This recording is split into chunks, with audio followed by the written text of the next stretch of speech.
الحمد لله رب العالمين والصلاة والسلام على رسوله الكريم أما بعد أعوذ بالله من الشيطان الرجيم بسم الله الرحمن الرحيم ولا تلقوا بأيديكم إلى التهلكة۔ اگر مسلمان خواب غفلت سے بیدار ہو جائے قسم خدا کی قوم کا سردار ہو جائے۔ بزرگان محترم واجزان ملت، آج مسلمان حج رہے اپنی تباہی کا رونا رو رہے ہیں اور حج کا ذلیل بخار ہو رہے ہیں۔ ہماری تباہی کا راز کیا ہے؟ ہماری تباہی کے بہت سارے راز ہیں، مگر ایک راز یہ بھی ہے کہ آج ہمارے معاشرے میں آج جو چیزیں پھل پھول رہی ہے، حرام ہو رہی ہے، وہ گانا سننا، ٹی وی اور موبائل کا غلط استعمال، حرام کاری۔ مسلمانوں میں آج اس کا مرجع بڑھتا ہی جا رہا ہے۔ آج کوئی گھر کوئی دکان خالی نہیں ہے جس میں گانا سننا نہ پایا جاتا ہو۔ اللہ کے رسول صلی اللہ علیہ وسلم ہمیں حکم سنا رہے ہیں کہ مجھ میں رب نے اعلیٰ گناہ کو مٹانے اور توڑنے پھوڑنے حکم دیا ہے۔ امرنی ربی اجتل گنائی۔ آج ہماری تباہی کا بڑا راز اسی مضمر ہے کہ آج جانتے ہیں کہ مسلمانوں کو اسلام سے سازش تو نہیں کر سکتے، مگر ان کو اس طرح کر دیا جائے وہ اسلام پر چلنے والے نہ رہے۔ اس لیے وہ نئی نئی چیزیں، ٹی وی اور موبائل، ایمان کو خراب کرنے والے گیم، لہو لعب کو خاص کر مسلمانوں میں زیادہ تر پھیلانے کی کوشش کرتے ہیں تاکہ وہ آج اسلام پڑھ کر اسلام کی طرف ہٹ جائے۔ اسلام نے گانا بجانا سننا سب حرام کرا دیا ہے۔ مسلمانوں کے لیے اس میں تباہی ہے، مگر مسلمان آج غیر کی تہذیب کے پیچھے چلا جا رہا ہے اور اپنے آپ کو ہلاکت کی طرف ڈال رہا ہے۔ اسلام کے پاس بانو پہلے صرف ریڈیو تھا، لوگ اس سے گانا سنا کرتے تھے۔ آج اس سے بڑھ کر ٹی وی، ڈی جے اور موبائل آ گیا ہے جو معاشرے میں تباہی کا بڑا اثر رکھتا ہے۔ ہر گھر ٹی وی سے بھرا ہوا ہے۔ خدا نے اگر تجھے مار دیا ہے، ضرورت ہے تو خدا کی راہ میں خرچ کر، غریبوں کی مدد کر، اپنے ضرورت کی چیزوں کو خریدو، اپنا گھر اور معاشرہ آباد کرو۔ کیوں اس ٹی وی کو خرید کر اپنے گھر اور معاشرے کو تباہ و برباد کر رہے ہو؟ گھر میں ٹی وی اور موبائل چل رہا ہے، ناچنے والے اور ناچنے والیاں گندے بےہودہ گانے گا رہے ہیں اور ناچ رہے ہیں۔ گھر کا ہر فرد، مرد، عورت، بوڑھا، جوان، بچہ، بچی ایک ساتھ بیٹھ کر ان گندے بےہودہ گانوں کو سنتے ہیں اور بے شرم بن کر ان ناچنے والوں کو دیکھتے ہیں۔ جب ہمارے گھر کے نوجوان لڑکے ان گانوں کو سنتے ہیں اور تصویروں کو دیکھتے ہیں تو وہ غلط جگہ پر اپنی زندگی کو استعمال کرتے ہیں۔ آج ہماری گھر کی نوجوان لڑکیاں ان چیزوں کو دیکھتی ہے تو اس کے دل و دماغ میں غلط خیال شروع کرتے ہیں۔ آج جو لڑکیاں اپنے مذہب اور ماں باپ اور رشتہ داروں کو بے عزت کروا رہی ہے اور اپنا منہ کالا کر رہی ہے، اس کی اصل وجہ ٹی وی اور موبائل ہے۔ یہ ٹی وی بہت سے خرابی کی جڑ ہے۔ اس سے بدکریاں، فحاشیت وجود میں آتی ہے کہ اولاد والدین کی نافرمان ہو جاتی ہے اور گھر میں برکت نہیں رہتی اور بڑے بڑے مسائل، مشکلات آ جاتی ہے۔ برائیاں، بے حیائیاں، فحش کاریاں، ساری چیز سے پروان چڑھتے ہیں کہ آج جو لوگ شکایت کرتے ہیں کہ اولاد کہنا نہیں مانتی، تم نے ہی خود اپنے اولاد کی پرورش ایسے انداز میں کی ہے، اب شکایت کا کیا فائدہ؟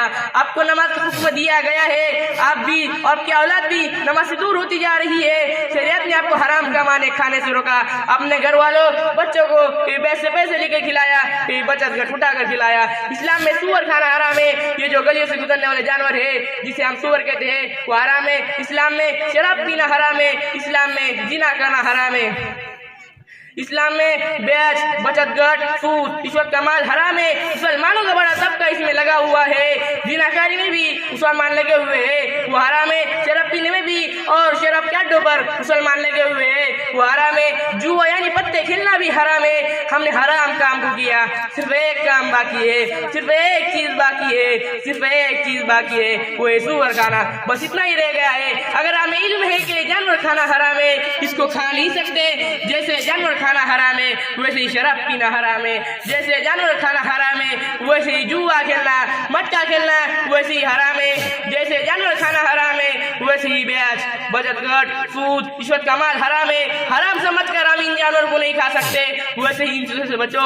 حرام کی کمائی اور حرام کے مال پر پلنے والی اولاد کی ماں باپ کا سہارا نہیں بن سکتی اور ان میں سکون نہیں آ سکتا، اور حرام اور ناجائز پیسوں پر بننے والے گھر کے بھی آباد نہیں ہو سکتے۔ انہیں پہلے ہی اسلام کی طرف پھیرو گے اور دین کی باتیں بتلاؤں گے اور انہیں اسلام بشریت لاؤں گے تو وہ کیوں تمہاری نافرمانی کریں گی؟ آپ اپنی کمزوری اور بد نصیبی کا بھانڈا کیوں دوسرے کے سر پر پھوڑتے ہو؟ آپ اپنی کمزوری اور بد نصیبی کا بھانڈا کیوں دوسرے کے سر پر پھوڑتے ہو؟ اپنی اولاد کے ہاتھوں میں موبائل دینے والے ہم، اولاد کو بے نمازی بنانے والے ہم، اولاد کو ٹی وی کے سامنے بٹھانے والے ہم، جائز کو چھوڑ کر ناجائز مال کھلانے والے ہم، گھر والوں کو جھوٹ بولنے کی عادت لگانے والے ہم، مسجد کی ناقدری، اذان کی بے ادبی کرنے والے ہم۔ اگر ہم سب اذان کی آواز سن کر مسجد جاتے تو کسی کی کیا وجہ تھی ہمیں کہنے کی مسجد سے مائک اتارو اور اذان کی آواز کو بند کرو؟ آج گئے دیکھ رہے ہیں کہ اذان کے بعد نماز کے لیے صرف 3 سے 4 لوگ آ رہے ہیں، وہ کہہ رہے ہیں کہ اذان کی آواز کو بند کرو۔ جو 3 سے 4 لوگ نماز کو آ رہے ہیں انہیں فون لگا کر بلا لو۔ یاد رکھو اللہ کے یہاں ہم تمام کو اس کا حساب دینا ہوگا۔ حدیث میں آتا ہے کہ جو آدمی اپنے شریعت کے احکام سے اپنے آپ کو بند کیا رکھا تو اللہ تعالیٰ فرماتے ہیں کہ اس شخص کو ہم قیامت کے دن اندھا کھڑا کریں گے۔ آج جو مسلمان تباہ و برباد ہو رہا ہے بس دین شریعت اسلام کی دوری کی وجہ ہے۔ آج ہماری اولاد یہود و نصارہ اسلام کے دشمنوں جیسی کٹنگ بنا رہی ہے اور ان کے ایسے کپڑے پہن رہے ہیں، اور ہم باید بستی میں جنید بغدادی، بابا فرید الدین گن شکر رحمۃ اللہ علیہ بننے کی دعا کرتے ہیں۔ انسان جیسے بوتا ہے ویسے ہی پاتا ہے۔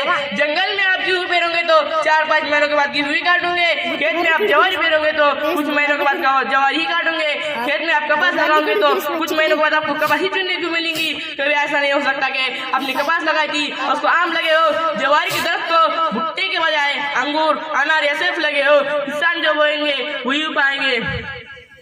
اولاد کو دیندار بناؤں گے تو آپ کی فرما برداری کریں گی، اور دین نہ سکھاؤں گے تو آپ کی نافرمانی کریں گی۔ نہ آپ کا کوئی تعویذ کام آئے گا، نہ آپ کی کوئی شکایت کام آئے گی۔ لہٰذا اولاد کو دین کی تعلیم دو، نماز و روزے کا پابند بناؤ، پھر دیکھو ماشاءاللہ آپ کی کیسے فرما برداری کرتی ہے۔ معاشرے کی برائیوں کو انگیز کر لینا ایک قومی گناہ ہے، اس لیے پوری قوم کو اس کی سزا بھگتنی پڑ رہی ہے۔ فطرت افراد سے اغماس تو کر لیتی ہے، فطرت افراد سے اغماس تو کر لیتی ہے، کبھی کرتی نہیں قوم گناہوں کو معاف۔ ملت کے پاس بانو ٹی وی اصل میں ٹی وی ہے، جس طرح ٹی وی ایسا مرض ہے کہ آہستہ آہستہ انسان ہلاک کر دیتا ہے، اسی طرح ٹی وی ہے، اس کے ذریعے انسان ساری برائیاں کر کے اپنے آپ کو ہلاک کر دیتا ہے۔ حضرت شاہ ابرار الحق صاحب حربی فرماتے ہیں کہ ٹی وی صاحبوں کا پیٹی آ رہا ہے، اس کا ڈسنے والا بچ نہیں سکتا، حلال ہی ہو کر رہتا ہے۔ اسی طرح مسلمان آج حلال کمائی کر رہا ہے، گانا سن رہا ہے اور ٹی وی بھی دیکھ رہا ہے اور حرام تجارت کرتے ہوئے حلال کرتا جا رہا ہے۔ لہذا مسلمانوں جاگو، نماز قائم کرو اور احکام خداوندی پر عمل کرو اور اخلاق حسنہ کو اللہ تعالیٰ ہمیں اصلاح معاشرہ اور عمل صالحہ کی فکر نصیب فرمائے۔ آمین۔ وآخر دعوانا ان الحمد للہ رب العالمین۔